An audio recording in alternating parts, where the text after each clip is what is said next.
Hi friends, परम education मध्ये आपलं स्वागत आहे। आज आपण इयत्ता 10th क्लास 10 चा जॉमेट्री स्टार्ट करतोय। आता 9th मध्ये बघितलं अल्जेब्रा आणि जॉमेट्री मॅथमॅटिक्सचे दोन टाइप बनले क्लास 9 पासून।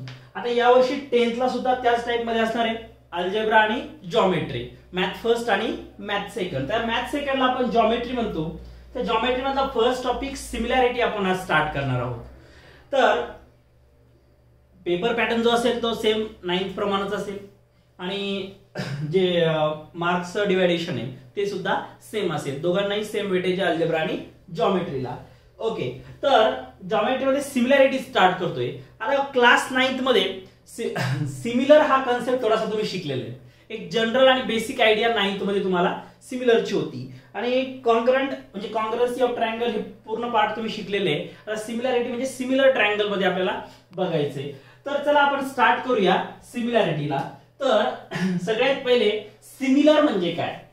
सिमिलर म्हणजे काय तर कुठल्याही दोन फिगर जर असेल तर त्या दोन फिगर या शेपने सारखे असतील मात्र साईज त्यांची डिफरंट असेल त्यावेळेस आपण त्याला सिमिलर म्हणतो। आणि शेप आणि साईज या दोनही गोष्टी जर सेम असेल तर त्याला आपण कॉन्ग्रंट म्हणतो। आता सपोज जर एखादा मी या ठिकाणी स्क्वेअर ड्रॉ केला तर हा एक स्क्वेअर आहे, म्हणजे ऑल अँगल्स 90 चे, ऑल अँगल किती आहेत 90 डिग्रीचे आहेत। आणि परत मी इकडे एक छोटा स्क्वेअर ड्रॉ केला, हा पण जर स्क्वेअरच असेल, याचे पण ऑल अँगल्स 90 डिग्रीचे असेल, त्याचा शेप काय येणार आहे सेम येणार आहे, मात्र साईज म्हणजे शेप काय असेल तर शेप असेल सेम, शेप सेम असेल मात्र साईज काय होईल तर साईज होईल डिफरंट।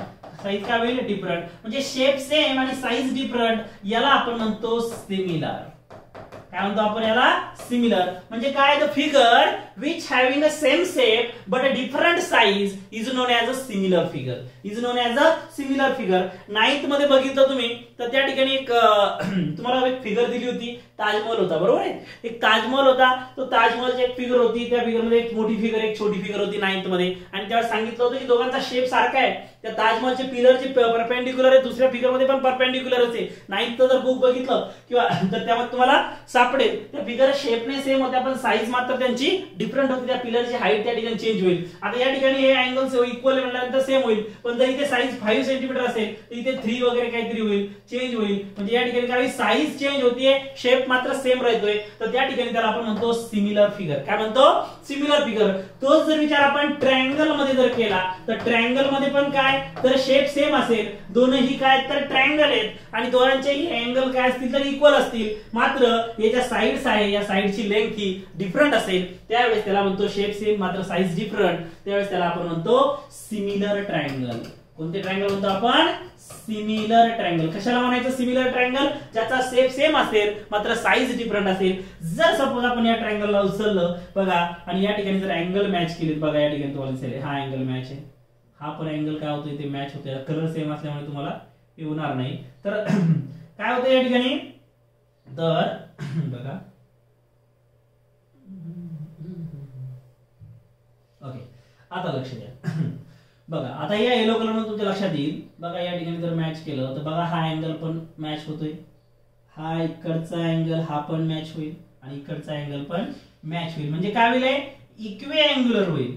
काय होईल इक्वे अँगल, म्हणजे अँगल काय असतील सर्व इक्वल असतील, मात्र जी साइड आहे या साइडची लेंथ डिफरंट असेल। म्हणजे शेप सेम आहे, शेप सेम आहे, दोनही ट्रायंगल आहेत, दोघांचे अँगल इक्वल म्हणजे सेम ट्रायंगल आहेत, बरोबर आहे। सेम साइजचे शेपचे ट्रायंगल, शेप सेम आहे दोघांचा ट्रायंगल आहे, मात्र साइज मध्ये डिफरंट आहे। ही लेंथ जर 8 असेल तर ही लेंथ काहीतरी कमी आहे, 4 5 काहीतरी असेल। म्हणजे काय की शेप सेम मात्र size different is non as a similar triangle, is non as a similar triangle. तर आणि यामध्ये जर विचार केला बघा हे दोन ट्रायंगल एक्झॅक्टली सेम आहे, यांचे शेप पण साइज अँगल पण मॅच होत आहेत आणि एक्झॅक्टली एकमेकांना ओव्हरलॅप करतात, म्हणजे त्यांची साइज पण सेम आहे। याला काय म्हणतो आपण कॉन्ग्रंट ट्रायंगल। काय म्हणतो याला कॉन्करंट ट्रायंगल। आता ऑलरेडी हा कन्सेप्ट तुम्ही शिकलेले 9th मध्ये कॉन्करंट ट्रायंगलचा।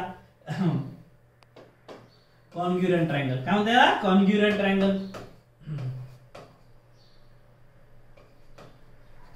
ओके, याला आपण म्हणतो कॉन्ग्रुएंट ट्रायंगल, बरोबर आहे। कॉन्ग्रुएंट ट्रायंगल आपण शिकलेलो आहे आणि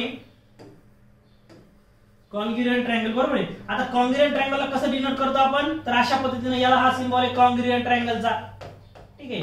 हा कॉन्ग्रुएंट ट्रायंगलचा सिंबल आहे आणि हा जो सिंबल आहे हा सिमिलर ट्रायंगलचा जेव्हा दोन ट्रायंगल एक्झॅक्टली एकमेकांना ओव्हरलॅप करतात, एक्झॅक्टली सुपर इम्पोज असतील एकमेकांचे, त्यांचे अँगल पण इक्वल असतील आणि साइड्स पण इक्वल असतील, म्हणजे हे दोन ट्रायंगल असेल तर याच्या काय होतील, तर यामध्ये जर सपोज ही साइड ABC नाव जर याला असेल, ABC आणि याला PQR नाव असेल, तर या AB ची करस्पॉन्डन्स साइड ही PQ ही काय असेल, कॉन्ग्रुएंट असेल, BC ची करस्पॉन्डन्स साइड QR कॉन्ग्रुएंट असेल आणि AC ची करस्पॉन्डन्स साइड PR पण काय असेल, कॉन्ग्रुएंट असेल, म्हणजे all correspondence sides are congruent असेल. हा अँगल A या P ला कॉन्ग्रुएंट, हा अँगल B या B ला कॉन्ग्रुएंट, हा Q आणि हा C आणि हा R हे पण काय असतील, कॉन्ग्रुएंट. म्हणजे all correspondence sides are congruent, all corresponding angle are congruent, is known as a congruent triangle. मात्र सिमिलर ट्रायंगल मध्ये काय असेल, सपोज आता या ठिकाणी ठीक आहे, आता या ठिकाणी काय होईल, हे सर्व मिटवतो मी कॉन्ग्रुएंट बद्दलच. आता विचार केला तर सपोज हे दोन या ट्रायंगलचा विचार केला तर बघा आता काय होईल, याचं नाव ABC आहे आणि याचं नाव जर PQR असेल तर या ठिकाणी हा अँगल A या अँगल P ला कॉन्ग्रुएंट असेल, ठीक आहे, हा अँगल B या Q अँगल ला कॉन्ग्रुएंट असेल आणि हा अँगल C या R अँगल ला कॉन्ग्रुएंट असेल. अँगल C काय होईल, या R अँगल ला कॉन्ग्रुएंट असतील, म्हणजे अँगल काय असतील, करस्पॉन्डिंग अँगल कॉन्ग्रुएंट असतील. मात्र या ठिकाणी साइड कॉन्ग्रुएंट नसेल, तर या ठिकाणी काय असेल की या AB अपॉन PQ, AB ची करस्पॉन्डन्स साइड कोणती आहे, PQ, BC ची करस्पॉन्डन्स साइड काय आहे, QR आणि या AC ची करस्पॉन्डन्स साइड काय आहे, PR. या करस्पॉन्डन्स साइडचा रेशो जो सेम प्रोपोर्शन मध्ये असेल, काय असेल, सेम प्रोपोर्शन मध्ये असेल, करस्पॉन्डन्स साइडचा रेशो सेम प्रोपोर्शन मध्ये असेल, म्हणजे याचा रेशो जर 1/2 आला तर या सर्व BC अपॉन QR पण 1/2 होईल, AC अपॉन PR पण 1/2 होईल. म्हणजे काय होईल की सेम प्रोपोर्शन मध्ये त्यांचा रेशो असेल करस्पॉन्डन्स साइडचा. हे तुमचं सिमिलर ट्रायंगल बद्दलचं आहे आणि हा कन्सेप्ट 9th मध्ये तुमचा झालाय, ऑलरेडी 9th मध्ये शिकवलेला आहे. आमचे 9th चे व्हिडिओ आहेत, त्या 9th चा सिमिलर ट्रायंगलचा जर व्हिडिओ बघितला तर सिमिलर ट्रायंगलच्या 9th च्या व्हिडिओ मध्ये तुम्हाला त्या गोष्टी व्यवस्थितरित्या मिळेल. हा कन्सेप्ट झालेला आहे, आता डायरेक्टली याच्यामध्ये आपल्याला यूज करायचा आहे. तर आय होप कॉन्ग्रुएंट ट्रायंगल आणि सिमिलर ट्रायंगल या दोघांचाही तुम्हाला या ठिकाणी मिनिंग कळाला असेल, दोन्ही तुम्हाला समजले असतील. चला आता नेक्स्ट पॉइंट कडे जाऊया. नेक्स्ट पॉइंट काय दिलाय, ratios of areas of two triangle. जेव्हा दोन ट्रायंगल असतील त्यांच्या एरियाचा रेशो जर घेतला तर आपल्याला काय असेल. तर सगळ्यात पहिले ट्रायंगल म्हणजे काय, तर ट्रायंगल म्हणजे काय, figure is bounded by 3 segment. 3 segment पासून तयार झालेल्या फिगरला काय म्हणतात, तर ट्रायंगल म्हणतात. आता सपोज या ठिकाणी मी जर एक सेगमेंट घेतला, हा सेगमेंट AB आहे, परत दुसरा सेगमेंट घेतला, हा सेगमेंट BC आणि परत तिसरा सेगमेंट घेतला AC. तर 1 2 3 सेगमेंट पासून तयार झालेली जी फिगर आहे त्याला ट्रायंगल म्हणतात. A figure is bounded by 3 segment is non as a triangle. त्याला ट्रायंगल म्हणतात. या ट्रायंगलला 3 अँगल असतात, 1 2 3. ट्रायंगलला किती आहेत, 3 अँगल आहेत, 1 2 3. 3 साइड आहेत, 3 साइड, 3 अँगल, 3 व्हर्टेक्स ABC. याला आपण ट्रायंगल म्हणतो. ट्रायंगलला 3 व्हर्टेक्स असतात, ट्रायंगलला 3 साइड असतात आणि ट्रायंगलला 3 अँगल असतात. या सर्व गोष्टी आपण प्रायमरी एज्युकेशन मध्ये पण शिकलेलो आहे आणि या ठिकाणी पण आता आपल्या लक्षात आला असेल की a figure is bounded by a 3 segment is non as a triangle which having 3 angles, 3 side and 3 vertex also. Okay okay. आता ट्रायंगल, आता हा ट्रायंगल कळाला. तर ट्रायंगलच्या एरियाचा फॉर्म्युला काय असतो, area of a triangle is half into base into height. Area of triangle is nothing but half into base into height. Half into base into height. B म्हणजे base, H म्हणजे height. Half into base into height. इथं पण दिले area of triangle is half into base into height. आता base कोणता, suppose जर हा base घेतला तर हाईट कशी असते ट्रायंगलची, तर हा जर बेस घेतला तर या बेसवर असणारा परपेंडिक्युलर ही त्याची हाईट असते. सपोज याला जर नाव दिलं तर या ठिकाणी बेस BC होईल. So BC into height AD. So half into BC into AD हा असेल तुमच्या या ट्रायंगलच्या एरियाचा फॉर्म्युला. जर सपोज हा ABC ट्रायंगल कन्सिडर केला तर half into BC into AD हा तुमचा एरिया ऑफ ट्रायंगल होईल. Area of triangle is nothing but half of base into height. जो बेस असेल त्या बेसवर परपेंडिक्युलर जो असेल ती त्याची हाईट असेल. असंच आपल्याला या सपोज हा एक ट्रायंगल झाला, अगेन एक ट्रायंगल परत PQR कन्सिडर केला. हा बघा ABC ट्रायंगल कन्सिडर केला. या ABC ट्रायंगल मध्ये BC काय आहे, तर BC तुमचा बेस आहे. या ABC ट्रायंगल मध्ये BC काय तुमचा बेस आहे. आता ratios of areas of two triangle म्हणजे किती ट्रायंगल कन्सिडर करावं लागेल, 2 ट्रायंगल. तर या ठिकाणी एक ट्रायंगल कन्सिडर केला ABC, दुसरा ट्रायंगल कन्सिडर केला PQR. तर या ABC ट्रायंगल मध्ये AD इज अ हाईट हा BC is a base, BC base आहे आणि त्या बेसवर परपेंडिक्युलर असणारी एडी ही काय तर हाईट आहे. एबीसी ट्रायंगल मध्ये बीसी बेस आहे, एडी हाईट आहे. त्यानंतर पीक्यूआर ट्रायंगलचा विचार केला तर या पीक्यूआर ट्रायंगल मध्ये QR is a base, QR काय आहे बेस आहे आणि हे त्याच्यावर परपेंडिक्युलर असणारा पीएस, पीएस काय तर हाईट आहे. PS is the height. दोन ट्रायंगलचा रेशो घ्यायचा होता एरियाचा, दोन ट्रायंगल कन्सिडर केले. पहिला ट्रायंगल एबीसी ज्याचा बेस बीसी आहे आणि एडी इज अ हाईट. त्यानंतर या पीक्यूआर ट्रायंगल मध्ये क्यूआर काय तर क्यूआर बेस आहे आणि पीएस काय तर हाईट आहे. पीएस काय हाईट आहे. म्हणजे पीक्यूआर ट्रायंगल मध्ये PS is the height, QR is the base, यामध्ये AD is the height and BC is the base.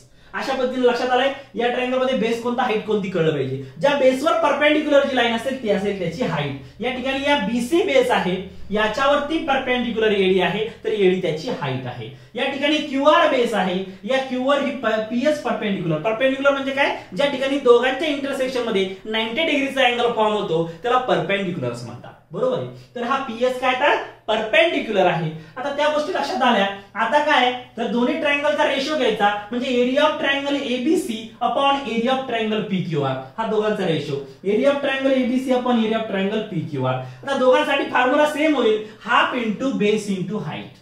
Half into base into height. मग area of triangle ABC half into base into height. आता half तर आलं परंतु base ABC ट्रायंगलचा base काय आहे तर ABC ट्रायंगलचा base बघा काय आहे तर एबीसी ट्रायंगलचा बेस आहे बीसी. एबीसी ट्रायंगलचा बेस काय आहे बीसी. म्हणजे एबीसी ट्रायंगलच्या फॉर्म्युल्यामध्ये हाफ इंटू बेसच्या ठिकाणी काय येईल BC. Half into base into height हा फॉर्म्युला बघा तर बेसच्या ठिकाणी काय येईल बीसी, कारण बीसी बेस आहे. त्यानंतर एबीसी ट्रायंगलची हाईट काय तर एबीसी ट्रायंगलची हाईट एडी आहे.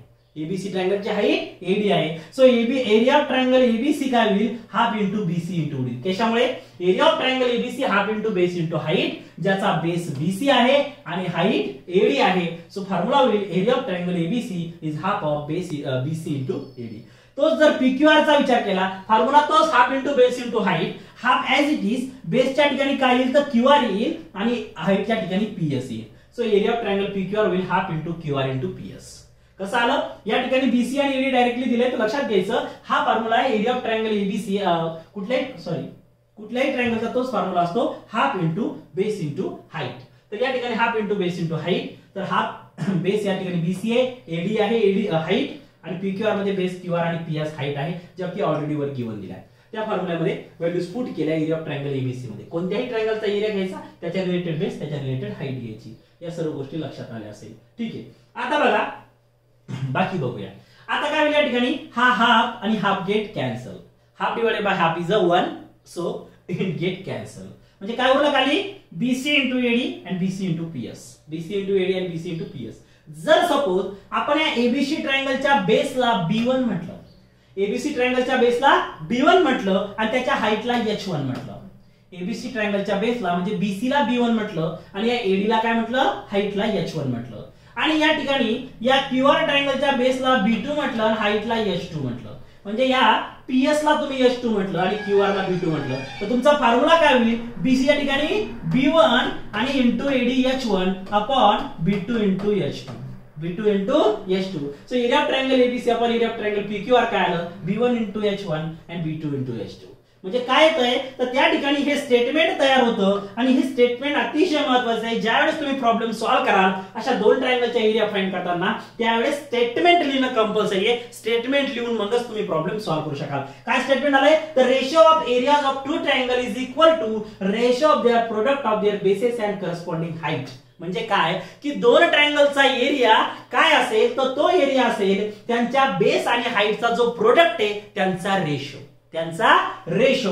म्हणजे area of triangle ABC upon area of triangle PQR जर तुम्हाला फाइंड करायचा असेल तर तो असेल एरिया ऑफ ट्रायंगल एबीसीचा बेस आणि हाईट यांचा प्रोडक्ट डिवाइडेड बाय पीक्यूआर ट्रायंगलच्या बेस आणि प्रोडक्टच्या हाईटचा रेशो. बरोबर आहे. म्हणजे the ratios of areas of two triangles is equal to ratio of product of their corresponding bases and heights. म्हणजे काय की या दोन ट्रायंगलचा कुठल्याही दोन ट्रायंगलचा रेशो हा त्याच्या बेस आणि हाईटचा जो प्रोडक्ट आहे त्यांचा जो रेशो आहे त्याच्याशी इक्वल असतो.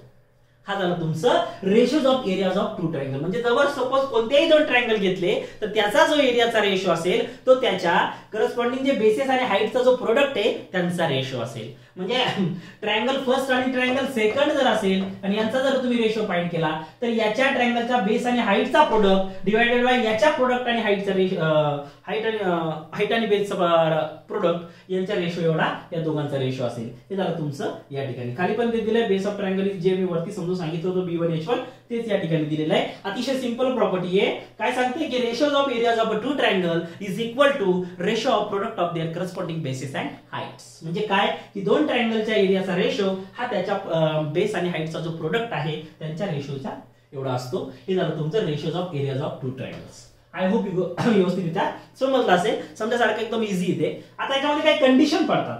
त्या कंडिशन काय आहेत तर ते आपण समोर बघूया.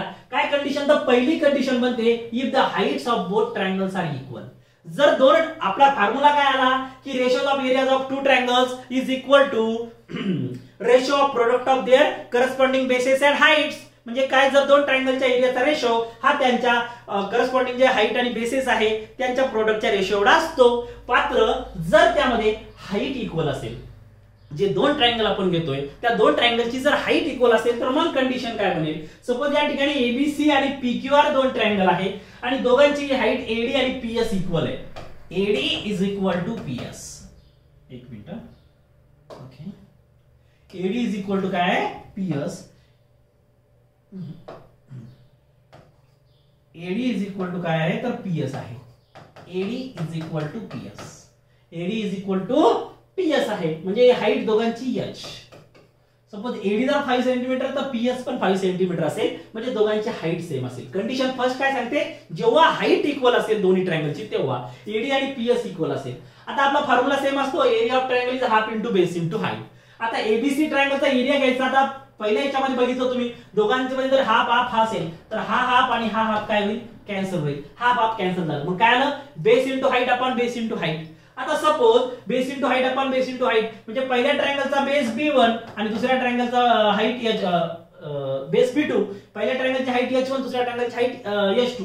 So B1 H1 into B2 H2 आलं. ठीक आहे. हा तुमचा फॉर्म्युला झाला. Ratios of areas of two triangles is equal to ratio of their product of their corresponding basis and heights. आलं इथपर्यंत. आता या ठिकाणी बेस B1 काय तुमचा BC. B1 काय तुमचा BC बरोबर आहे. आणि H1 च्या ठिकाणी H येईल कारण हाईट दोघांची सेम आहे. आता या ट्रायंगलचा बेस काय QR. मग B2 काय तुमचा QR आणि H2 H. आता या ठिकाणी H get cancel. H same असल्यामुळे सारखं होईल. 5 सेंटीमीटर 5 सेंटीमीटर जर असेल बोथ आर कॅन्सल. मग काय उरलं BC अपॉन QR म्हणजे काय B1 upon B2.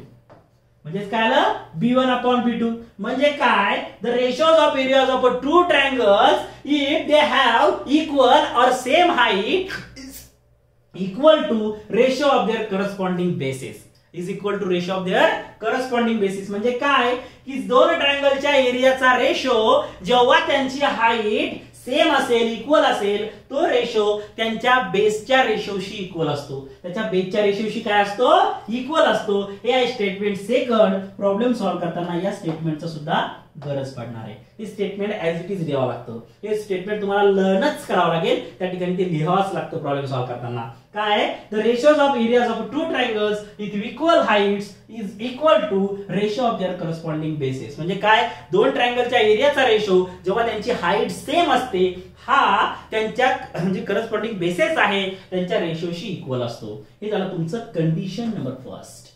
Condition number first. आता या ठिकाणी लक्षात येईल आणि प्रॉब्लेम सॉल्व्ह करताना आणखी लक्षात येईल की याचा मिनिंग आणखी काय होतं. जेव्हा प्रॅक्टिकली तुम्ही प्रॉब्लेम सॉल्व्ह कराल त्यावेळेस लक्षात येईल. आता इथपर्यंत लक्षात घ्यायचंय की जेव्हा दोन ट्रायंगलची हाईट सेम असते तेव्हा त्यांच्या एरियाचा रेशो त्यांच्या बेसिसच्या रेशो एवढा असतो. एवढी गोष्ट शुद्ध मराठीमध्ये लक्षात घ्यायची. आले लक्षात. ओके चला आता कंडिशन सेकंड बघूया. कंडिशन सेकंड काय सांगते if the basis of both triangles are equal. जर दोन ट्रायंगलचे बेस इक्वल असेल दोन ट्रायंगलचे बेस काय असेल इक्वल म्हणजे काय की B1 is equal to B2.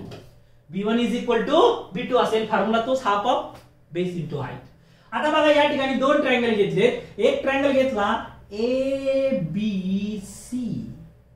हा ABC ट्रायंगल जो ऑरेंज मध्ये दिसतोय आणि सेकंड एक ग्रीन मध्ये दिसणारा ट्रायंगल घेतलाय APB. बघा हा A P ए पी आणि बी, एपीबी बरोबर आहे. हा एपीबी ग्रीन वाला ट्रायंगल आणि हा एबीसी ऑरेंज वाला ट्रायंगल, या दोघांमध्ये ऑरेंज आणि ग्रीन मध्ये कोणता पार्ट कॉमन दिसतोय? एबी. कोणता पार्ट कॉमन दिसतोय? एबी. बघा या ऑरेंज एबीसी ट्रायंगल मध्ये आणि हा एपीबी ग्रीन ट्रायंगल मध्ये तुम्हाला कोणता पार्ट ग्रीन आणि ऑरेंज दोन्ही सेम कुठे दिसतंय? तर हा एबी. म्हणजे दोन्हीचा काय तो बेस, ज्याच्यावरती परपेंडिक्युलर हाईट आहे तो काय असतो? बेस. बघा या दोन हाईट परपेंडिक्युलर ज्याच्यावरती आहे तो बेस, म्हणजे या ट्रायंगलचा बेस सेम आहे. काय base same? Base AB. Base AB दोन्ही ट्रायंगलचा सेम आहे, म्हणजे B1 इज इक्वल टू काय? B2 आहे. म्हणजे area of triangle ABC upon area of triangle ABB काय असते?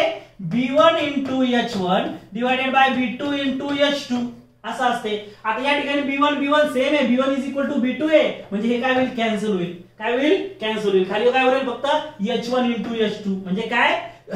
CD upon PQ. फक्त CD अपॉन PQ राहील. CD अपॉन PQ म्हणजे काय? जेव्हा दोन ट्रायंगलच्या एरियाचा रेशो जेव्हा त्यांचा बेस सेम असेल, हा त्यांच्या हाईटच्या रेशोशी इक्वल असतो.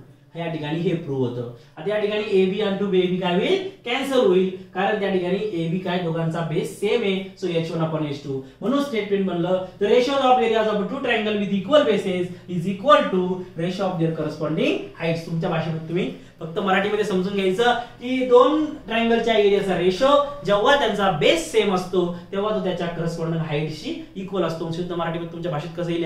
Areas of two triangles having same base is equal to ratio of their corresponding heights असं म्हटलं तरी चालेल. किंवा जेव्हा बेस सेम हाईट सेम असते, ratios of areas of two triangles when their heights are same is equal to ratio of their corresponding bases. या तीन गोष्टी आपण शिकलोय. काय शिकलो? की दोन ट्रायंगलच्या एरियाचा रेशो हा त्याच्या बेस आणि हाईटचा प्रोडक्ट आपण दुसऱ्याचा बेस आणि हाईटचा प्रोडक्ट एवढा असतो. आणि जेव्हा त्या ट्रायंगलचा हाईट सेम असते तेव्हा त्यांचा जो रेशो दोन ट्रायंगलच्या एरियाचा तो त्याच्या बेसच्या रेशोशी इक्वल असतो. आणि जेव्हा बेस सेम असेल तेव्हा त्याच्या हाईटच्या रेशोशी इक्वल असतो. या तीन गोष्टी आपण शिकलोय. आता मला सांगा, जर बेस आणि हाईट दोन्ही पण इक्वल आलं म्हणजे काय आलं?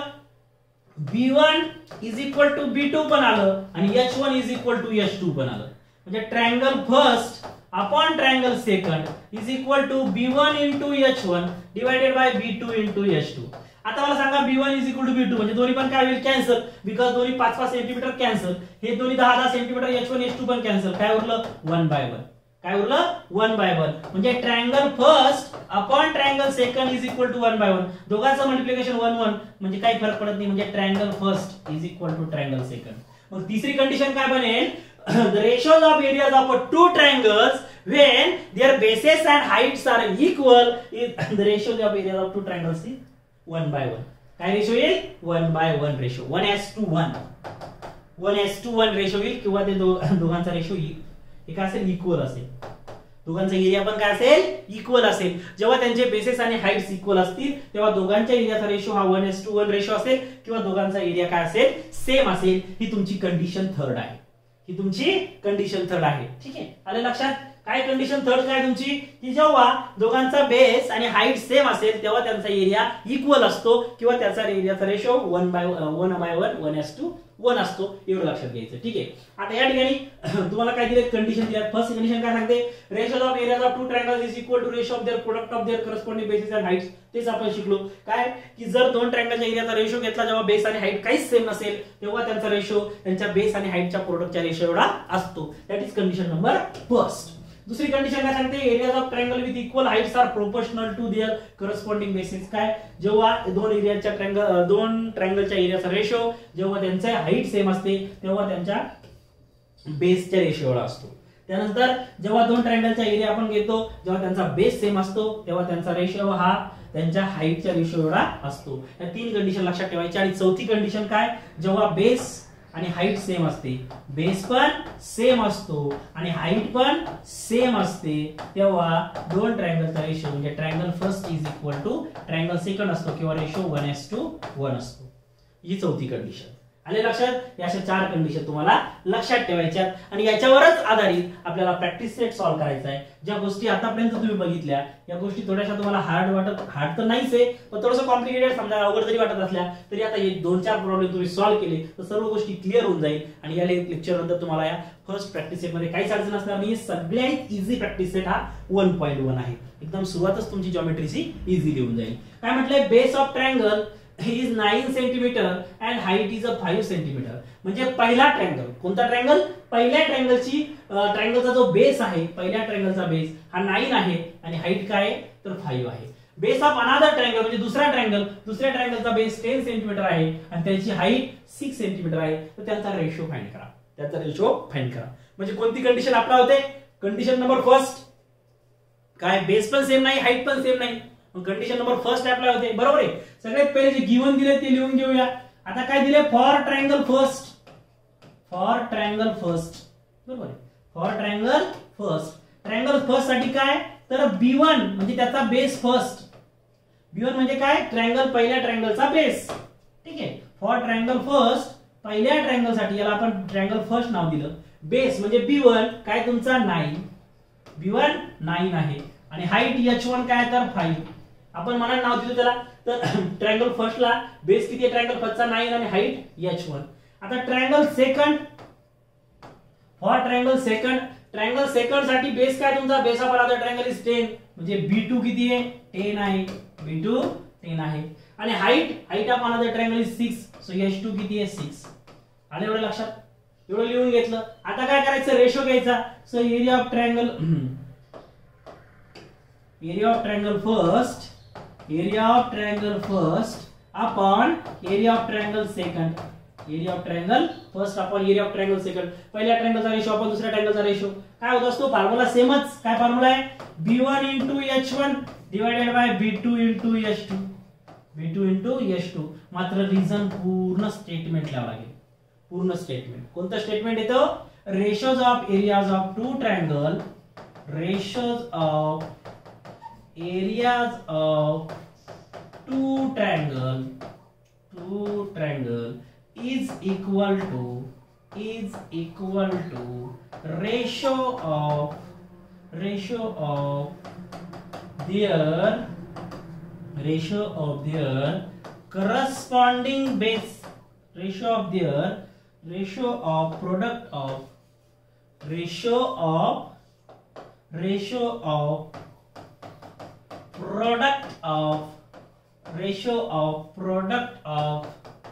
their corresponding bases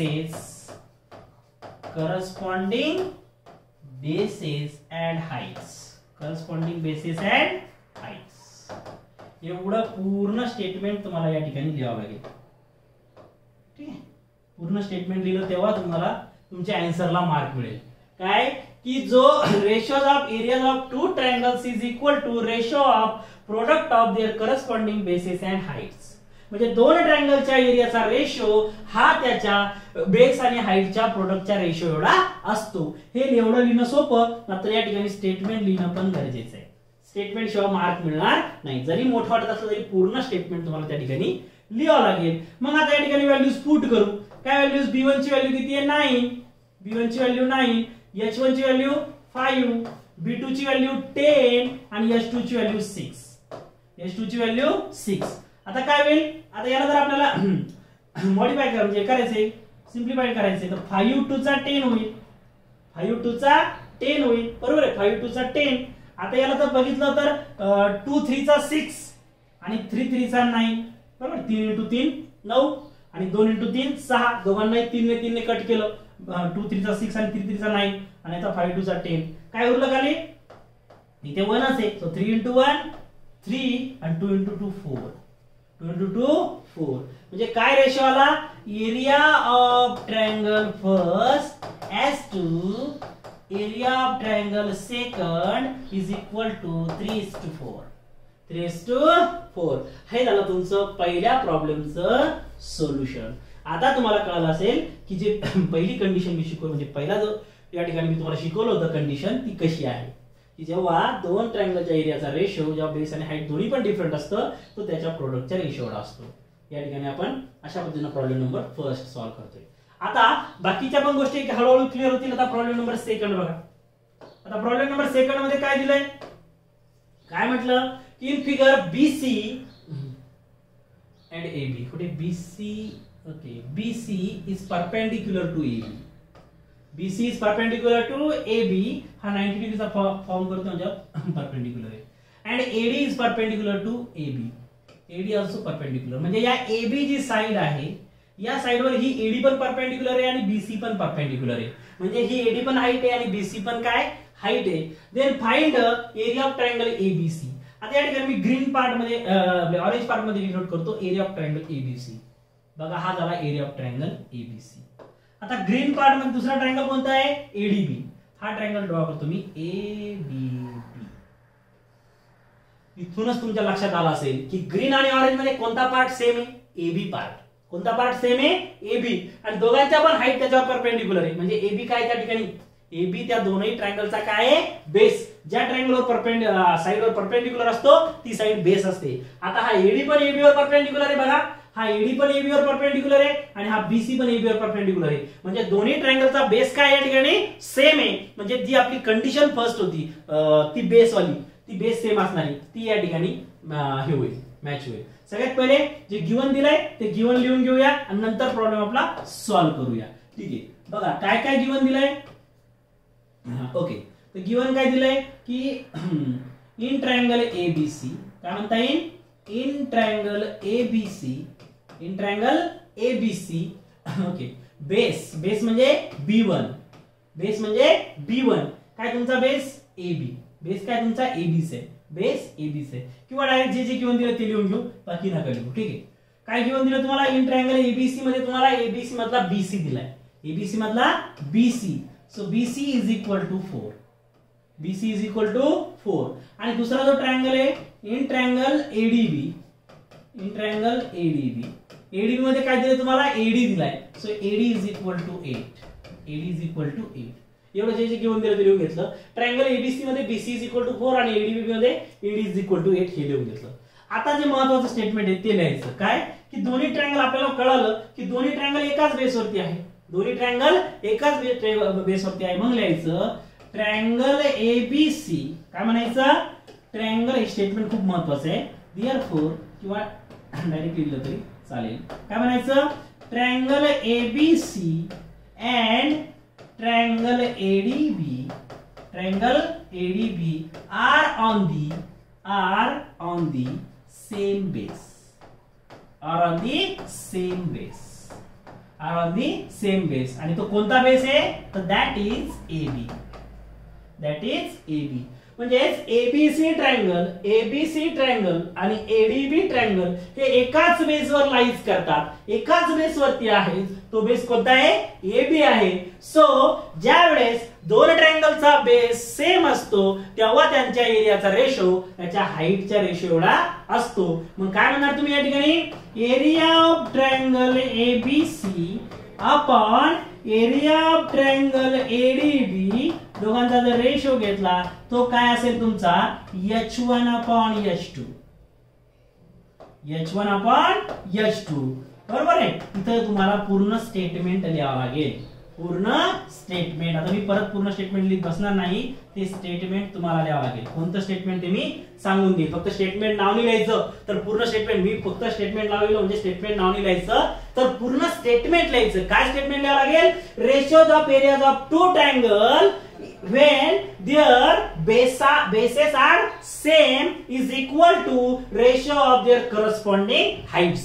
एवढं सगळं स्टेटमेंट तुम्हाला त्या ठिकाणी द्यावं लागेल की ratios of areas of two triangles if they have same base they is equal to ratio of their corresponding height. हे स्टेटमेंट या ठिकाणी या ब्रॅकेट मध्ये पूर्ण लिहावं लागेल. त्यानंतर H1 अपॉन H2. आता H1 काय या ठिकाणी तर H1 BC आहे आणि H2 काय आहे तर AD आहे. म्हणजे या ठिकाणी व्हॅल्यूज जर पुट केल्या तर काय येईल, H1 च्या ठिकाणी येईल BC आणि H2 च्या ठिकाणी येईल AD. That is equal to 4/8, 4/8. म्हणजे 4 1 चा 4 आणि 4 2 चा 8 दॅट इज इक्वल टू 1/2. म्हणजे काय area of triangle ABC, area of triangle ABC is to area of triangle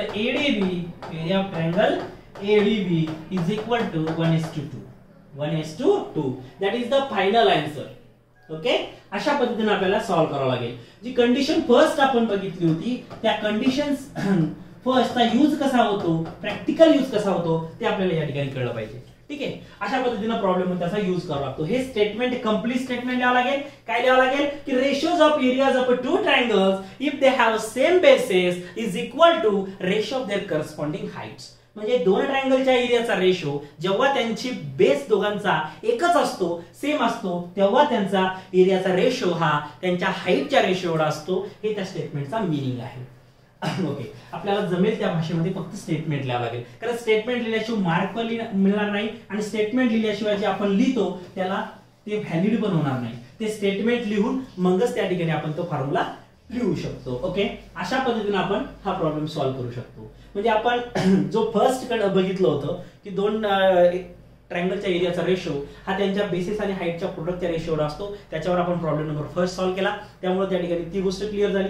त्यानंतर जी सेकंड कंडिशन होती, ज्यावेळेस बेस सेम असतो त्यावेळेस रेशो त्यांच्या हाईटच्या रेशो एवढा असतो, ती प्रॉब्लेम या सेकंड प्रॉब्लेम मध्ये क्लिअर झालं. आता थर्ड जी एकच कंडिशन राहिली, कोणती कंडिशन होती थर्ड कंडिशन, जेव्हा त्यांच्या हाईट सेम असेल दोन ट्रायंगलच्या तेव्हा त्यांच्या एरियाचा रेशो त्यांच्या बेसच्या प्रोडक्ट एवढा असतो. ते प्रॉब्लेम नंबर थर्ड मध्ये क्लिअर होईल. ओके, तर या ठिकाणी काय म्हणलंय की सेगमेंट पीएस, हा segment PS is perpendicular to segment RQ. या आरक्यू बरोबर आहे, या आरक्यू ला हा पीएस काय तर परपेंडिक्युलर आहे. आता पीएस या ठिकाणी एस पर्यंत परपेंडिक्युलर आहे, मात्र ही आरक्यूच लाईन पुढे एक्सटेंड केली आहे आणि हा पीएस त्याच्यावर परपेंडिक्युलर ड्रॉ केला आहे. म्हणजे ह्या आरक्यूचा परपेंडिक्युलर काय तर पीएसच आहे. So PS is perpendicular to RQ. PS is perpendicular to RQ and that QT is perpendicular to PR.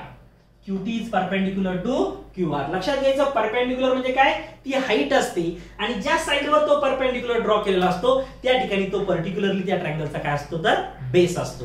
Simply base आणि हाईट कशी ओळखायची तर हे लक्षात आलं पाहिजे की जो परपेंडिक्युलर असतो ती हाईट असते आणि ज्या साइडवर तो परपेंडिक्युलर ड्रॉ केला ती साइड म्हणजे त्या ट्रायंगलचा, त्या पर्टिक्युलर ट्रायंगलचा बेस असतो.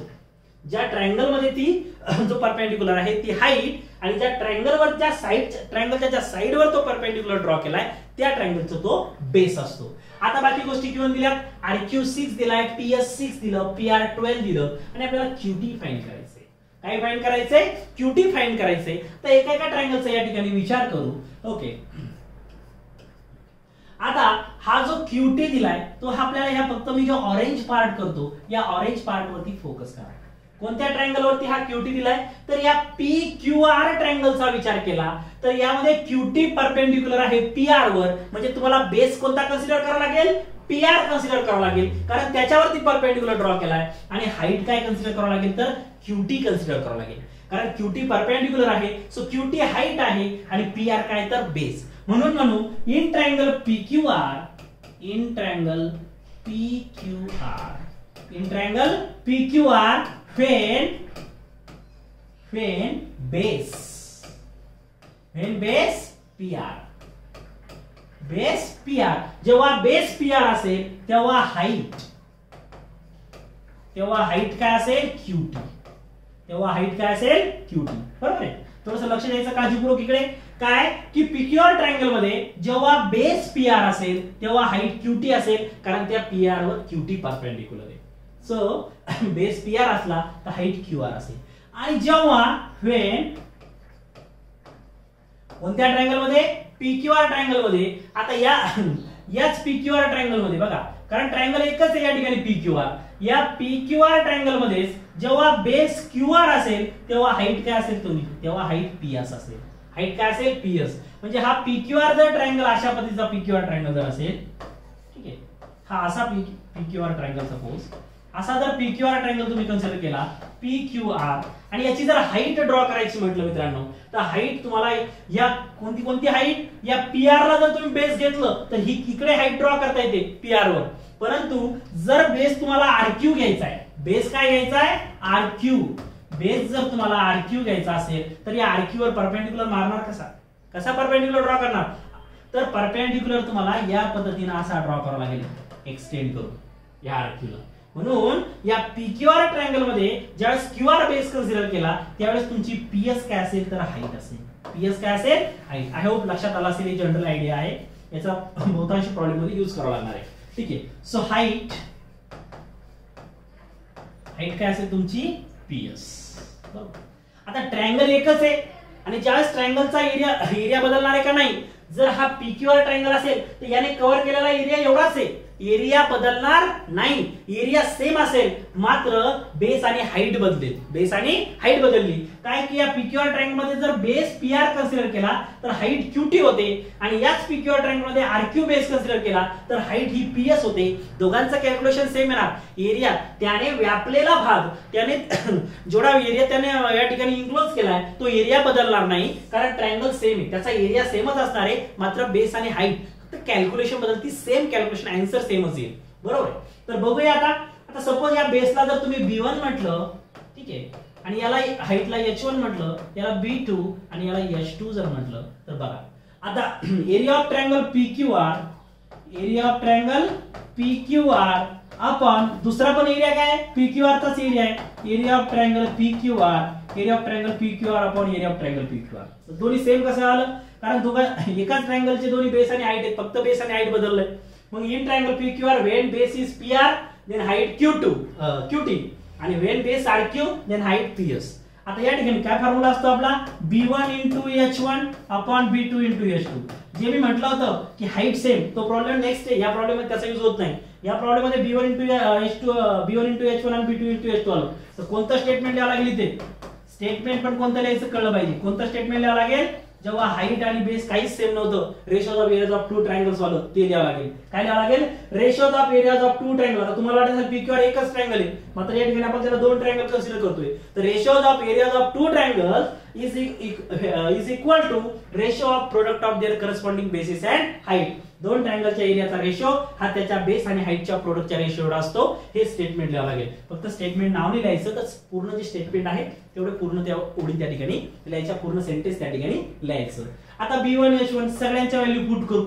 आता काय B1 म्हणजे तुमचा काय PR. B1 म्हणजे काय? PR इनटू H1 म्हणजे काय? QT. H1 म्हणजे काय?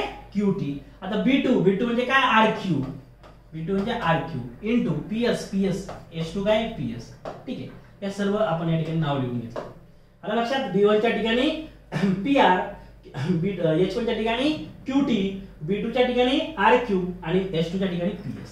आता PQR अपॉन PQR दोघांचा एरिया सेम असणार. याचा एरिया जर 25 स्क्वेअर सेंटीमीटर आला आणि याचा 25 स्क्वेअर सेंटीमीटर, तर दोन्ही काय होईल? कॅन्सल. म्हणजे PQR अपॉन PQR म्हणजे इथे काय होईल? 1/1 म्हणजे फक्त 1 होईल. काय होईल इथे? 1, फक्त 1. ठीक आहे. कारण दोन्हीचा एरिया एकच येणार आहे. जरी बेस आणि हाईट बदलली तरी area of triangle PQR upon area of triangle PQR सेमच येईल, कारण दोघांचा एरिया कधी बदलत नसतो. तुम्ही कोणताही बेस कन्सिडर करा ट्रायंगलच्या साईडला आणि त्याच्यावर कोणतीही हाईट ड्रॉ करा, तुम्हाला एरिया सेमच मिळेल. वेगवेगळे बेस घेतले, वेगवेगळ्या हाईट त्या ट्रायंगल मध्ये जर घेतल्या तर कोणत्याही साईडवर तुम्ही हाईट ड्रॉ केली आणि त्याला बेस आणि हाईट कन्सिडर केलं तरी मात्र एरिया बदलणार नाही. मग आता या ठिकाणी ज्या ज्या व्हॅल्यूज माहिती आहेत ते व्हॅल्यू पुट करू. आता या ठिकाणी 1 च्या ठिकाणी 1च येईल. आता PR ची व्हॅल्यू माहिती आहे, किती दिलाय? PR 12 दिलाय. PR किती दिलाय? 12. सो 12 इनटू QT माहित नाही, QT फाइंड करायचं. So QT as it is. त्यानंतर RQ माहिती आहे 6 आहे, RQ 6 दिलाय. PS पण माहिती आहे, PS पण किती दिलाय? 6च दिलाय. PS पण काय दिलाय? 6च दिलाय. आता करायचं क्रॉस मल्टिप्लिकेशन. काय करायचं? Cross multiplication. आता हा 6 into 6 किती होतं? 36. हे 36 कुठे येईल? या 1 कडे. म्हणजे या 6 into 6 ने 1 ला मल्टिप्लाय केलं काय फरक पडतो? 6 1 चा 6च. सो हे काय होईल? 6 into 6. हे कुठे गेलं? इकडे गेलं. हे डिवाइडचं मल्टिप्लाय आणि मल्टिप्लायचं डिवाइड झालं तुम्हाला माहिती आहे. सो 6 into 6 इकडे 1 शी मल्टिप्लाय झाला, तर 6 into 6 इज इक्वल टू काय असेल? 12 into QT. Is equal to 12 into QT. आलं लक्षात? हा 6 into 6 इथे आलं, 12 into QT.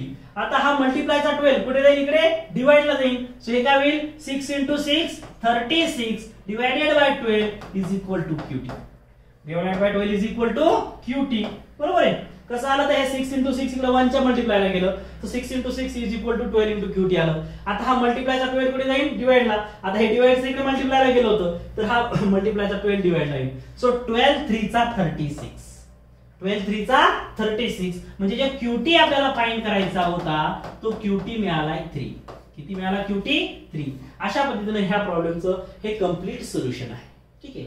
जो QT आपल्याला फाइंड करायचा आहे तो आपण या ठिकाणी फाइंड केलाय. एकदम सिंपल या ठिकाणी आपण QT फाइंड केला. PQR ट्रायंगल मध्ये सगळ्यात पहिले PR बेस आणि QT हाईट घेतली. त्यानंतर PQR ट्रायंगल मध्ये हा RQ बेस आणि PS हाईट घेतली.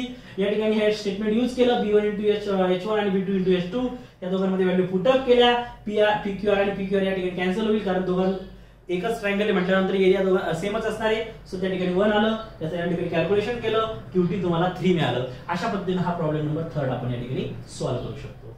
आता प्रॉब्लेम नंबर 4 कडे जाऊया. आता प्रॉब्लेम नंबर 4 मध्ये काय तर या ठिकाणी म्हटलंय AP is perpendicular to BC. हा जो AP आहे हा AP या BC वरती परपेंडिक्युलर आहे म्हणजे AP is perpendicular to BC. त्यानंतर काय म्हटलंय AD is parallel to BC. हा AD आणि BC या दोन साइड एकमेकांना पॅरलल आहे आणि आपल्याला ABC आणि BCD या दोन ट्रायंगलच्या एरियाचा रेशो फाइंड करायचा आहे. ज्या ज्या गोष्टी गिवन दिल्या त्या ऑलरेडी आपण गिवन लिहून घेऊया. ओके. आता तुम्हाला ABC ट्रायंगलचा विचार करू. आता या ठिकाणी मी ग्रीन पार्ट करतो डोनेट लक्षात घ्या. व्हाईट आहे ना त्याला ग्रीन करतो. ठीक आहे. ABC बघा ह्या ग्रीन मध्ये दिसणारा ABC ट्रायंगल. आता या ABC ट्रायंगल मध्ये जर तुम्ही विचार केला तर या कशावरती परपेंडिक्युलर आहे AP हा BC वरती परपेंडिक्युलर आहे. मग काय होईल या ठिकाणी जर विचार केला तर या ABC ट्रायंगलचा बेस काय होईल BC आणि हाईट काय होईल मित्रांनो AP. हाईट काय होईल AP होईल. बरोबर आहे. हाईट AP होईल आणि हे BC होईल. आलं लक्षात. बेस BC आणि हाईट AP. आता ऑरेंज पार्ट मध्ये दुसरा ट्रायंगल ज्याचा दुसरा ट्रायंगल काय दुसरा ट्रायंगल BCD. बघा हा BCD. आता या ट्रायंगलचा जर विचार केला तर कोणता पार्ट कॉमन दिसतोय कोणता पार्ट कॉमन दिसतोय ग्रीन आणि ऑरेंज मध्ये BC. म्हणजे या BCD ट्रायंगलचा बेस पण काय आहे BC. म्हणजे ABC ट्रायंगल आणि BCD ट्रायंगलचा बेस काय सेम आहे. दोन्ही पण ट्रायंगलचा बेस काय सेम आहे. दोघांचाही ट्रायंगलचा बेस BC आहे आणि हाईट बघा. आता मी तुम्हाला सांगितलं होतं की ज्यावेळेस अशा पद्धतीचा ट्रायंगल असतो ड्रॉ करून दाखवतो तुम्हाला. ठीक आहे. अशा पद्धतीचा ट्रायंगल जर असेल सपोज याला नाव BCD दिलं. जर हा खालचा बेस असेल आता हा जर बेस असता तिकडे परपेंडिक्युलर ड्रॉ केला गेला असता हाईट. पण असा जर ट्रायंगल असेल तर त्यावेळेस त्या ट्रायंगलचा आपल्याला बेस हाईट ड्रॉ करता येत नाही इकडे तर ती हाईट इथे ड्रॉ करावी लागते. इकडे नाव देऊ आज तेव्हा त्याची हाईट ड्रॉ होते. याचा लक्ष असू द्या. याच्यावर फोकस करा व्यवस्थित की जर ट्रायंगल असा असेल आणि या खालच्या बेसवरती हाईट परपेंडिक्युलर ड्रॉ करता येत नाही त्यासाठी हा बेस एक्सटेंड करावा लागतो मग हाईट ड्रॉ करावी लागते. ही गोष्ट लक्षात ठेवा कारण याचा उपयोग आपल्याला पुढे BPT थेरम मध्ये सुद्धा यूज करायचा आहे. जर ही गोष्ट लक्षात आली तर BPT थेरम चा सगळ्यात महत्त्वाचा पॉईंट आहे. तेव्हा BPT थेरम लक्षात येईल काय की जर अशा पद्धतीचा ट्रायंगल असेल आणि हा खालचा बेस जर कन्सिडर केला तर याच्यावर कशीच परपेंडिक्युलर हाईट ड्रॉ करता येत नाही. म्हणून या ठिकाणी आपल्याला एक्सटेंड करावं लागते आणि मग परपेंडिक्युलर हाईट ड्रॉ करावं लागते. एवढं लक्षात घ्यायचं. ठीक आहे. मग आता या ठिकाणी या BCD ट्रायंगलचा बेस जर कन्सिडर करायचं म्हटलं तर या D पॉइंट मधून या ठिकाणी अशी ड्रॉ करावं लागेल हाईट. याला जर सपोज तुम्ही नाव दिलं DS तर हा DS काय होईल तुमची या ट्रायंगलची हाईट. BCD ट्रायंगलची हाईट. इथपर्यंत लक्षात आलं काळजीपूर्वक. काय लक्षात घेतलं तुम्ही की ABC या ग्रीन ट्रायंगल मध्ये BC बेस आहे आणि AP हाईट आहे. आता या BCD ऑरेंज ट्रायंगल मध्ये बेस तर BC सेम आहे आणि हाईट काय झाली DS झाली. हाईट काय झाली DS झाली. आता AD आणि BC दोन पॅरलल आहे. सपोज ही AD लाईन आणि ही BC लाईन या दोन्ही पॅरलल आहे. हिला नाव दिलं AD. ठीक आहे. आणि याला नाव दिलं BC. आता सपोज मी इकडे लाईन ड्रॉ केली ही. ठीक आहे. परत मी इकडे और एक लाईन ड्रॉ केली. परत एक लाईन ड्रॉ केली. मित्रांनो सांगा या लाईनच्या लेंथ मध्ये काय रिलेशन असेल. काय रिलेशन असेल मला सांगा. या एक्झॅक्टली पॅरलल आहेत. काय एक्झॅक्टली पॅरलल आहे. सपोज माझे दोन हात आहेत याच्यामध्ये जर मी काही जरी ठेवलं तर एकाच लेंथ बसणार आहे दोघांमध्ये. सपोज आता हा पेन आहे आणि याला जर मी असं धरलं तर एवढाच अंतराचा मापाचा पेन बसेल.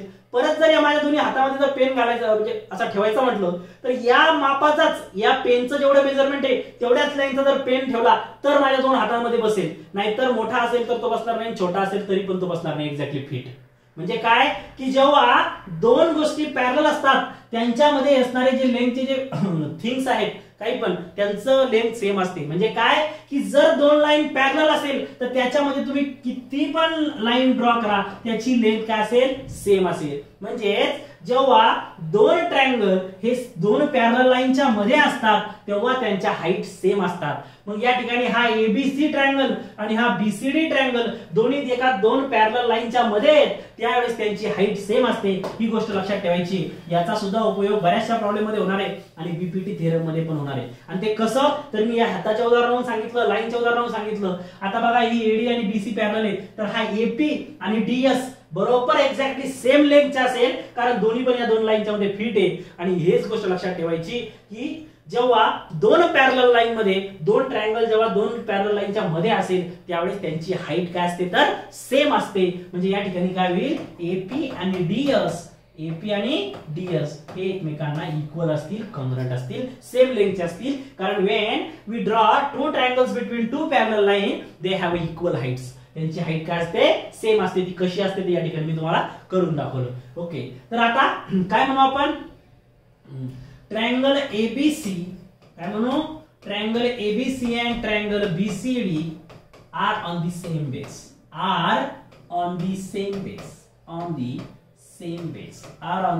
बेस, ठीक आहे.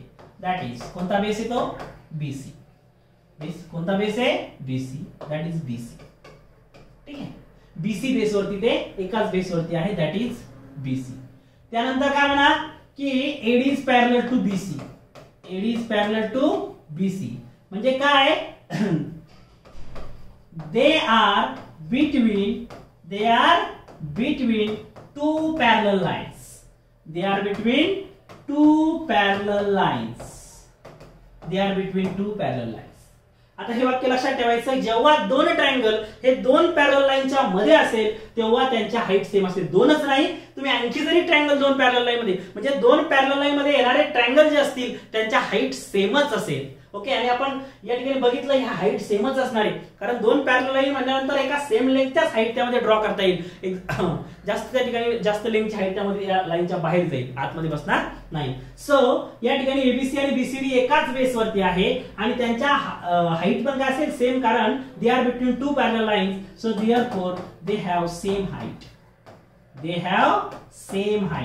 त्यांची हाईट पण सेम असेल. दे have same height. Okay, they are between two parallel lines, so they have same height. आणि आता आपण काय करू, त्या दोघांचा रेशो घेऊ. काय घेऊ, ratio. So area of triangle ABC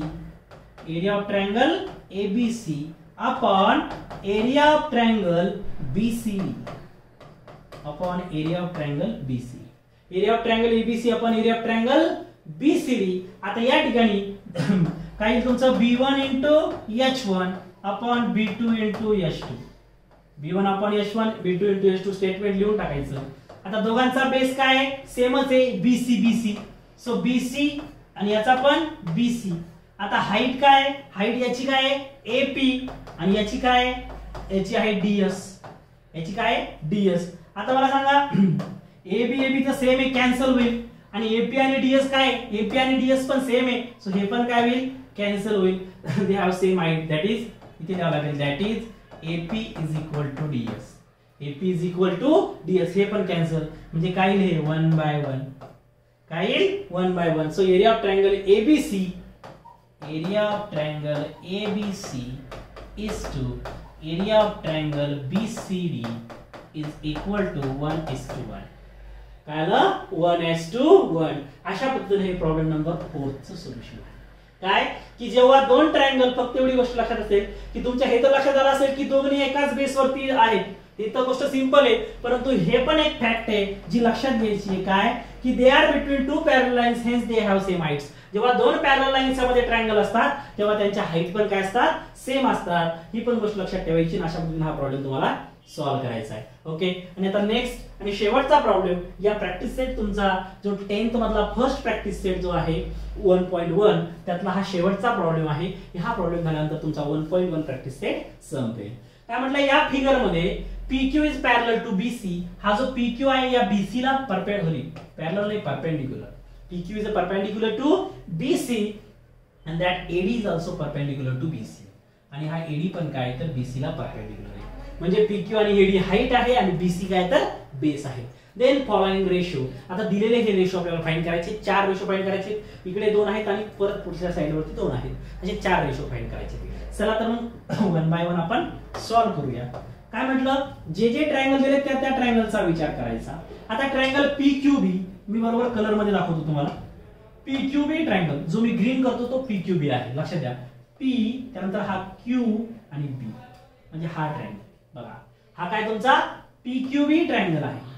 त्यानंतर पुढचा पीबीसी ऑरेंज कलर मध्ये हे करतो, पीबीसी ट्रायंगल बघा. पी बरोबर, हा पीबी, पीबी आणि हा खालीकडे पूर्ण सी, पीबीसी एवढा ट्रायंगल. ठीक आहे, ऑरेंज मध्ये दिसणारा हा एवढा ट्रायंगल, ऑरेंज मुद्दाम खाली ड्रॉ केलं. आता यामध्ये जर बघितलं तर तुम्हाला कोणता पार्ट कॉमन दिसतो मित्र? काय कॉमन दिसतं याच्यामध्ये? बरोबर, कॉमन काय दिसतं? आता हा पार्ट कॉमन दिसतोय कोणता? पीबी. पण पीबी कंप्लीट आहे का? नाही, कारण या ठिकाणी पीक्यूबी ट्रायंगल मध्ये जर बघितलं तर या ठिकाणी हा बेस त्यांनी कन्सिडर केलाच नाही, त्यामुळे बेस सेम नाही. दोघांचा बेस काय अलग अलग आहे. या पीबीसी ऑरेंज कलरचा जो ऑरेंज मधला ट्रायंगल आहे त्याचा बेस काय? ऑरेंज कलर मधल्याचा बीसी, बेस काय? बीसी. आणि या पीक्यूबी ट्रायंगलचा बेस काय? ह्या ग्रीन मधल्या ट्रायंगलचा जो ग्रीन मध्ये ट्रायंगल आहे ग्रीन वाला त्याचा बेस काय? तर हा बीक्यू आहे. त्याचा बेस काय? बीक्यू आहे. मात्र दोघांची हाईट या ठिकाणी हाईट सेम दिसते. हाईट काय? सेम आहे. आलं लक्षात की या पीक्यूबी या ट्रायंगल मध्ये आणि या पीबी यात बऱ्याच जणांना वाटेल की बाबा हा पार्ट पण सेम आहे, पण हा पार्ट जरी सेम असला तरी हा पार्ट त्यांनी बेस कन्सिडर करायचा नाही, कारण ज्याच्यावर हाईट परपेंडिक्युलर आहे तोच पार्ट कन्सिडर करावा लागेल. या ठिकाणी हाईट त्यांनी पीक्यू सांगितली आहे, त्यामुळे पीक्यूच्या ज्याच्यावरती पीक्यू परपेंडिक्युलर आहे तोच बेस कन्सिडर करावा लागेल. तर या ठिकाणी या पीक्यूबीचा बेस बीक्यू आहे आणि पीबीसीचा बेस बीसी आहे, तर हाईट पीक्यू आहे. दोघांची हाईट काय? सेम आहे. मग काय म्हणावं लागेल तुम्हाला? Triangle PQB, triangle PQB and triangle PBC and triangle PBC, triangle PQB and triangle PBC have same height, have same height. ठीक है, have same height. triangle PQB and triangle PBC have same height. दोघांची height काय? तर same आहे, have same heights, same heights. दोघांची same height आहे. पीक्यूबी आणि PBC मध्ये इथं बघितलं आपण दोघांची सेम हाईट आहे. आणि ज्यावेळेस हाईट सेम असते त्यावेळेस रेशो कशाशी रिलेटेड असतो? तर रेशो त्याच्या करस्पॉन्डिंग बेसचा इक्वल असतो, बेसच्या रेशो एवढा. मग काय होईल? Area of triangle PQB upon area of triangle PBC is equal to B1 upon B2. कारण काय शिकलो आपण की ज्यावेळेस हाईट सेम असेल त्यावेळेस त्यांच्या एरियाचा रेशो हा त्यांच्या बेसच्या रेशो एवढा असतो. इथे स्टेटमेंट सुद्धा ते लिहून टाकायचं. ठीक आहे, स्टेटमेंट लिहिल्याशिवाय मार्क मिळणार नाही, पूर्ण स्टेटमेंट लिहून टाकायचं. Ratios of areas of two triangles when they have same heights is equal to ratio of their corresponding bases. Okay, आता B1, आता याचा B1 बेस काय? पीक्यूबी ट्रायंगलचा बेस काय? तर बीक्यू आहे. जो ग्रीन मध्ये आहे त्याचा बेस काय? ग्रीन वाला बीक्यू. ही पीक्यू हाईट त्याच्यावर परपेंडिक्युलर, त्या ग्रीन वाला बेस बीक्यू आणि ऑरेंज वाल्याचा बेस बीसी. सो हे आलं पहिल्याचा answer. Area of triangle PQB upon area of triangle PBC is equal to BQ upon BC. That is the first solution. हे झालं पहिल्याचं उत्तर. ठीक आहे, पहिल्याचं सोल्युशन झालं. आता दुसऱ्याचं सोल्युशन बघूया. ठीक आहे, तर दुसऱ्याचं सोल्युशन बघू काय येते तर. ठीक आहे, लेट्स सी हियर. आता पीबीसी ट्रायंगल, चला पीबीसी ट्रायंगल ग्रीन करून टाकू. हा पीबीसी ट्रायंगल, हा ग्रीन वाला ट्रायंगल कोणता आहे? पीबीसी. हाईट काय मित्रांनो याची? आता हाईट वरून बेस लक्षात घ्यायचा. पीबीसी ट्रायंगल आहे, पीबीसी ट्रायंगलचा बेस काय? तर पीबीसी ट्रायंगलचा बेस बीसीच आहे आणि हाईट पीक्यूच आहे. आता दुसरा ऑरेंज मध्ये घेतो किंवा येलो मध्ये घेतो दुसरा, लक्षात घ्या काय? एबीसी. आता एबीसी म्हणजे इकडनं हा पूर्ण हा एबीसी. आता याच्यामध्ये काय कॉमन दिसते मित्रांनो? ग्रीन आणि ऑरेंज मध्ये, ग्रीन आणि येलो मध्ये बीसी दिसतोय, बीसी दिसतोय. म्हणजे हा एबीसी ट्रायंगलचा हा एडी परपेंडिक्युलर, म्हणजे एडी काय? त्याची हाईट आहे आणि बीसी काय? बेस आहे. म्हणजे जो ग्रीन दिसणारा आणि येलो दिसणाऱ्या दोन्ही ट्रायंगलचा बेस बीसी सेम आहे, हाईट डिफरंट आहे. एकाची हाईट पीक्यू आणि एकाची हाईट एडी आहे. म्हणजे या दोन ट्रायंगलच्या हाईट तर डिफरंट आहे पण बेस काय आहे?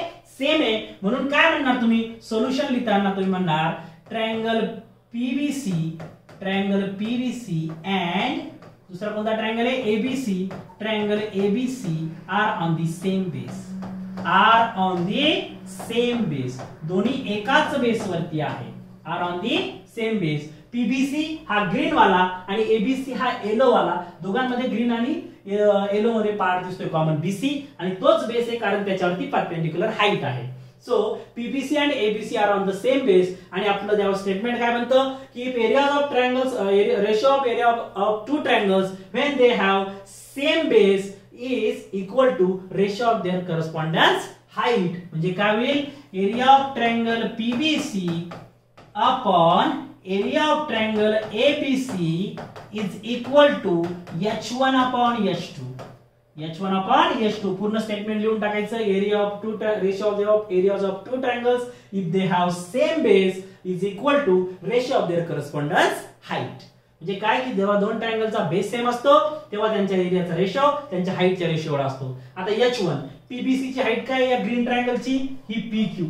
काय हाईट आहे त्याची पीक्यू आणि ह्या एबीसी ट्रायंगलची हाईट काय आहे एडी हे झालं याचं सोल्युशन अशा पद्धतीने एकदम शॉर्ट आणि इझी याचं सोल्युशन आपण लिहू शकतो अशा पद्धतीने हे दोन आपण या ठिकाणी सॉल्व्ह केले आता राहिलेले जे आहेत बाकीचे ते दोन आपण करूया तुम्ही घरी पण सॉल्व्ह करू शकता पण एक जनरल आयडिया मी सांगून देतो नंतर तुमच्या लक्षात येऊन जाईल ठीक आहे वाटलं तर मी सॉल्व्ह करून देतो आता या ठिकाणी एबीसी ट्रायंगल मी ग्रीन मध्ये त्याला डिनोट करतो बघा हा सॉरी येलो मध्ये हा एबीसी ट्रायंगल आता एबीसी ट्रायंगल मध्ये विचार केला तर काय परपेंडिक्युलर आहे एडी परपेंडिक्युलर आहे वरच्या व्हर्टेक्स पासून म्हणजे बीसी काय त्याचा बेस आणि एडी काय हाईट एवढं लक्षात घ्यायचं एबीसी ट्रायंगलचा बीसी बेस आणि एडी काय तर हाईट आहे आता बाकीचा पार्ट मी ग्रीन मध्ये डिनोट करतो दुसरा ट्रायंगल काय एडीसी आता एडीसी ट्रायंगल म्हणजे कुठून गेला लागेल हा ए डी आणि सी आता यामध्ये जर काय काय कॉमन दिसतंय एसी आणि एसी दोन्ही मध्ये कॉमन दिसतोय मात्र एसी चा उपयोग नाहीये कारण एसी ला बेस कन्सिडर करू शकत नाही कारण ज्याच्यावरती परपेंडिक्युलर आहे तो बेस घ्यावा लागेल मग ह्या एबीसी ट्रायंगल येलोचा काय बेस आहे तर येलोचा बेस बीसी आहे आणि हाईट काय ईडी आहे आणि या एडीसी ट्रायंगल ग्रीन वाल्याचा बेस काय आहे डीसी आहे आणि हाईट काय ईडी म्हणजे दोघांची हाईट काय येलो आणि ग्रीन वाल्याची बघा ती परपेंडिक्युलर हाईट सेम आहे आणि बेस मात्र डिफरंट आहे म्हणून तुम्ही काय म्हणणार या ठिकाणी triangle ABC and triangle ADC have same height काय म्हणणार तुम्ही have same height दोघांना सेम हाईट आहे have same height एबीसी आणि एडीसी ची सेम हाईट आहे आणि ज्यावेळेस दोन ट्रायंगलची हाईट सेम असते त्यांच्या एरियाचा रेशो त्यांच्या बेसच्या रेशोवर असतो सो काय म्हणणार तुम्ही area of triangle ABC upon area of triangle ADC is equal to काय होईल B1 अपॉन B2 स्टेटमेंट पूर्ण लिहून टाकायचं ratios of areas of two triangles having same heights is equal to ratio of their correspondence bases आता B1 बघा आता B1 काय या ठिकाणी तर बेस काय येता तर एबीसी ट्रायंगल येलो वाल्याचा काय बेस आहे बीसी येलो वाल्याचा बेस काय बीसी आणि हा एडीसी ट्रायंगलचा बेस काय DC so BC upon DC अगोदर तुम्ही डिटेल मध्ये एबीसी चा बेस काय एडीसी चा बेस काय तेवढं लिहून घेतलं तरी चालेल तुमच्याकडे भरपूर जागा असते आणि हे माझ्याकडून फक्त तुम्हाला समजणं गरजेचं आहे समजून एक जनरल आयडिया लक्षात घेणं गरजेचं आहे शिक्षकाचं तेवढंच आहे फक्त एक जनरल आयडिया लक्षात आणून घेणं बाकी गोष्टी तुम्ही त्यात ऍड करू शकता मात्र जे जनरल मला सांगायचं ते तुमच्या लक्षात आलं असेल बीसी अपॉन डीसी आले लक्षात येईल याचं सोल्युशन आता याच्यानंतर याचं सोल्युशन करूया काय एडीसी याला मिटवतो मी एकदा फोर्थ ठीक आहे कोणता ट्रायंगल पहिला एडीसी तर याला ड्रॉ करतो मी येलो मध्ये हा येलो मध्ये एडीसी आता जर तुम्ही लिहून घेतलं तर एडीसी ट्रायंगल मध्ये डीसी काय बेस आणि हाईट काय एडी एवढं लिहून घेतलं आता पीक्यूसी ट्रायंगलला ग्रीन मध्ये करूया ऑरेंज मध्ये करू ठीक आहे एडीसी पीक्यूसी ट्रायंगलला कुठे पीक्यूसी हा पीक्यूसी जर या पीक्यूसी मध्ये बघितलं तर काय कॉमन दिसते तुम्हाला याच्यामध्ये ना बेस कॉमन आहे ना हाईट कॉमन आहे या ऑरेंज आणि येलो ट्रायंगलला व्यवस्थितरित्या बघा या येलो जो ट्रायंगल आहे एडीसी याचा बेस डीसी आहे आणि हाईट एडी आहे आणि हा ऑरेंज वाला पीक्यूसी ट्रायंगल याचा बेस क्यूसी आहे आणि हाईट पीक्यू आहे हाईट पण डिफरंट बेस पण डिफरंट आहे मग काय म्हणणार तुम्ही या ठिकाणी सोल्युशन लिहिताना area of triangle ADC upon area of triangle PQC is equal to B1 into H1 upon B2 into H2. इथे स्टेटमेंट लिहून टाकायचं. Ratios of areas of two triangles is equal to ratio of product of their correspondence bases and Heights. म्हणजे काय की दोन ट्रायंगलच्या एरियाचा ratio हा त्याच्या base आणि हाईटच्या प्रोडक्टच्या रेशोला असतो. या ठिकाणी ते स्टेटमेंट लिहावंच लागेल. आता काय करू, बाकीच्या गोष्टी लिहून घेऊ. एडीसी मध्ये हा एडीसी म्हणजे कोणता, येलो वाला ट्रायंगल. बेस काय याच्यात डीसी. सो बेस डीसी आहे.